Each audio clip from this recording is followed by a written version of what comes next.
Егер сен 2026 жылға мақсат қойып қойсаң, міндетті түрде осы 10 кеңестен мақсаттарыңды өткізіп шық. Ең бірінші очкиңді киіп ал да жазып шық. Ең бірінші керек бізге қорқынышты сценарий. Алдыңғы 5 жылда болатын қорқынышты сценарий жазу керек. Иә, біз жақсы сценарий жазамыз, бірақ бізге де қорқынышты сценарий керек, өйткені миымызға ескерту ретінде. Елестетіп көр, сен қазір ештеңе істемейсің, жалқаусың, түк те істей алмаймын деп ойлайсың, әрекетсіздікпен отыра бересің. Осылай отыра бергенде сен 5 жылда қай жаққа баратының туралы жаз. Сенің миыңа ескерту ретінде болады.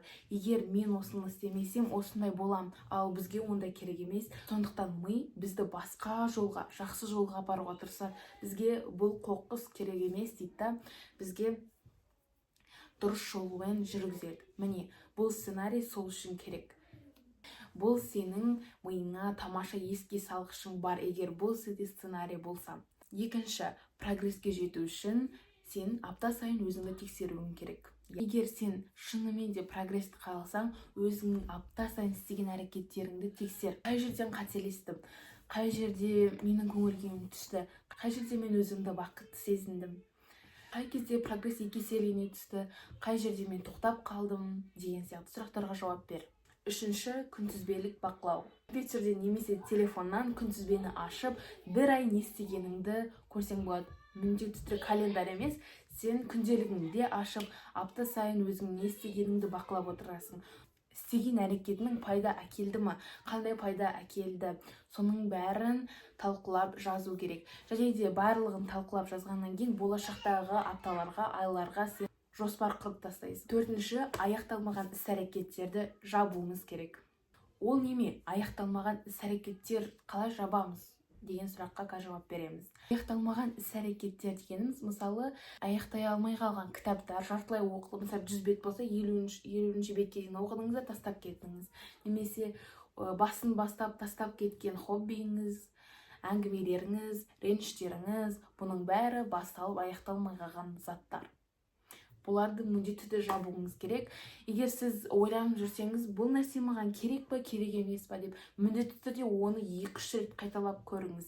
Соны жасап, іс-әрекетті жасап көріңіз. Егер сіз осыдан кейін ұнамай қалса, бұл керек емес. Бұны тастап кетіңіз. Бәрін жауып тастаңыз. Бесінші, бұрынғыдай болуды доғару керек. Қазіргі адамдардың миынан басқа телефонның ішінде де қоқыс болып кеткен. Галереясында да фотолар, видеолар, телефон номерлерінің бәрі керек емес, адамдардың ақпараты сақталып тұр. Егер ол сенің өміріңде жоқ болса, ол сенің өміріңе керек емес болса, оның ақпаратын, оның телефон номерін, фотоларын, оны еске салатын нәрселердің барлығын өшіруіміз керек. Ол бізге болашақта да керек емес, өткенде қалған нәрсені өшіріп тастауымыз керек. Миыңда өте көп қоқыс болып жиналып қалады.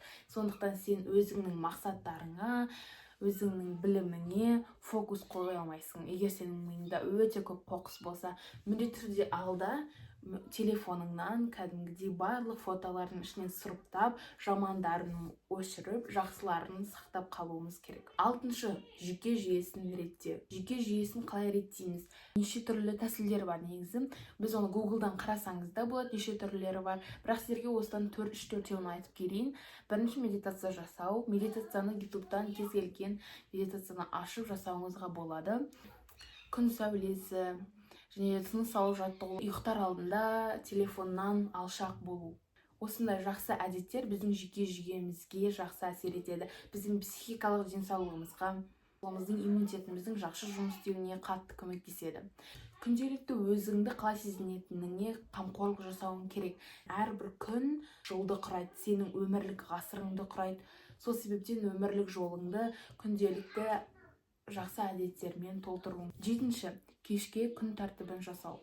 Тұрамыз, кәдімгідей жиналып, барлығымызға бетімізге уход жасаймыз, әдемі таңғы ас ішеміз, киініп, жаттығу жасап. Бұның бәрі таңертең болатын керемет әдеттер. Бірақ та біз кешті ұмытып кетеміз. Кеш бізге өте маңызды, себебі келесі күннің фундаменті біздің осы күніміздің кеші. Қазірден бастап ертеңгі күнімізді ойлауымыз керек. Қазірден бастап сіз өзіңіздің ертеңгі болатын іс-әрекеттеріңізді қағазға жазуыңыз керек. Ұйықтар алдында біздің эмоциямыз қатты әсер етеді. Ұйықтар алдында сен біреумен жағымсыз сөйлесең, өсек айтсаң достарыңмен, бұндайлардың артында мазасыздық, ұйқының жоқ, кортизол деңгейінің көтеріліп, гормондық бұзылыстарға алып келеді. Гормондық бұзылыстар, гормондардың тепе-теңсіздігі деген бұл өте үлкен тақырып, бұны қозғау да өте қиын. Бұл адамның өмірін түбегейлі өзгертеді. Сол себептен ұйықтамау өте гормональный сбойға алып келеді. Сол себептен гормондық теңсіздікті болдырмауымыз керек. Уақытында ұйықтап, уақытында тұрып, жақсы адамдармен сөйлесіп, керек емес адамдарды өмірлеріңізден шығарып жіберіңіз. Есігі ашық кете берсін деңіз. Болды. Өмірсіз тек алдыға жылжыңыз. Кешке әдемі болып, эстетика болу дегенде біз Pinterest'тегі өмір емес, достар. Pinterest'тегі өмірді елестетпеңіз. Ваннаға көпіршіктермен, раушан гүлдермен, қымбат шампунь бальзамдармен қолдану емес. Бізге керегі біздің денсаулығымызға қамқорлық жасау, өзіңе қамқорлық жасау. Сен 1 сағат бұрын ерте ұйықтап, гаджеттерді өзіңнен алыс ұстап, жақсы иіссуларыңды себіп, жататын жеріңді тазалап, таза ұстап, медитация жасап, ұйықтар алдында иісі бар неше түрлі кремдерді қолдарыңа жақып, өз денеңе қамқорлық жасасаң, бүгінгі күнді жақсы аяқтағаныңның бір белгісі болып табылады. 8-ші, жаңадан бастаудан қорықпау. Қашан жаңадан бастаушы бол. Көп адамдар жаңадан бастағанда өзіне сенімсіздік, істей алмаймын ба, оны істегеннен кейін өзіне ұнамайды, өзін әлсіз сезінеді, қолынан келмейтіндей көрінеді. Қалыпты жағдай, өйткені енді ғана бастап жатқанда біз бәрін идеально жасап кете алмаймыз. Біздің эгомыз бұлай құрастырылған. Сенің істей алатын әрекеттеріңді істетуге мәжбүрлейді, ал сенің істей алмайтын әрекеттерінен алыстатады. Мінекей, біз бұған қарсы шығып, өзіміздің білмейтін, істей алмайтын, істеп көрмеген заттарымызды істеуіміз керек. Егер сіз істей алатын, өзіңізге ұнайтын, тыныш, жанға жайлы, қауіпсіз зонаңызда отыра берсеңіз, сіз ешқашан алдыға жылжып, армандарыңызды орындап, мақсаттарыңызға жете алмайсыз. Сіз өзіңіздің ешқашан жаңа нұсқаңыз бола алмайсыз. Таңсық, мүлдем өмірде істеп көрмеген нәрселерді істеуіміз керек. 9-шы, жан дүниеңе үңіл. Шын мәнінде кім болғың келетінін біл. Осы сәтте бізге әлеуметтік желілер қатты көмектеседі. Әлеуметтік желіде сіз бір бағытта ғана видео көрмейсіз, сіз әртүрлі адамдардың өмірін көресіз. Біреуі миллиардер, біреуі миллионер, біреуі бизнесмен, біреуі ақылды, біреуі модель, ұшқыш, пилот. Осы барлығын көріп, сіз өзіңізге ұнайтын бағытты таңдайсыз да, осы жолға қарай жүруге тырысасыз. Ал егер сіз оқысаңыз, универде немесе мектепте оқысаңыз, YouTube желісінен қалай бағамызды жақсартуға болады деген видеоларды көрсеңіздер болады. Бұлар маған қатты көмектеседі, сіздерге де міндетті түрде көмектеседі. Қарап көріңіз, іздеңіз. 10-шы, дофамин деңгейін көтеру. Бұны алудың екі тәсілі бар. Тәсілі ол өте тез жолмен жылдам әрі оңайлы. Екінші бұл пайдалы дофамин. Біріншісіне келсек, ол сіз келесіде ашуланасыз, отбасыңызбен ұрысып, келесі ашуланып жатып қаласыз да, 1 сағат бойы, 2 сағат бойы TikTok шықылап, Reels шықылап отырсыз. Бұл сізге дофамин береді, бірақ та бұл уақытқа ғана береді дофамин, сосын ол жоқ болып кетеді. Біреумен ұрысып қалдыңызда, бардыңызда ішіңіз алай-дүлей болып, сізді стресстік жағдайға кіріп кеттіңіз, сіз оны санаңызбен түсініп тұрған жоқсыз, бірақ сіздің денсаулығыңыз кәдімгідей өте қатты стресс сезініп жатқаннан кейін, ол өзіне дофамин керек болғаннан кейін барады фастфудты аласыз, жей саласыз, сізге тез көңіл күйіңіз көтеріледі, бұл мықты, өзіңізді күштірек сезініп, мықтырақ болып кетесіз, энергетикті ішіп аласыз, бұл сіздің энергияңыз көтеріліп сияқты сезіледі, бірақ та бұл уақытта эффект.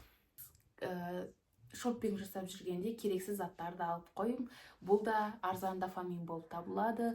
Каспиден де, Пендуодадан да қоқыс заттар заказ беру бізде арзан дофаминге алып келеді. Бұлар да 1-2 минут дофамин береді де жоқ болып кететін. Дофаминдерді не бере алады, қазір айтамын. дофаминдерді күн сәулесінде жүру, Д витаминін алу, саябақта отбасыңмен немесе өзің жалғыз серуендеу, жақын өзіңе ұнайтын адаммен сөйлесу, бұл өте көп дофамин гормонын береді. Бұл пайдалы дофаминге жатады. Және де үй жануарыңыз болса, оны еркелету, оны мақтау, жақсы көретініңізді сездіру, ол оған да сізге де дофамин, 2х дофамин болатын болады. Сол себептен дофаминді көтеруіңіз керек. Міне, мен айтарым осы, сізде 2026 жылға мақсаттарыңызды жетіңіздер. Осы 10 кеңестен өзіңіздің мақсаттарыңызды өткізіп алыңыз.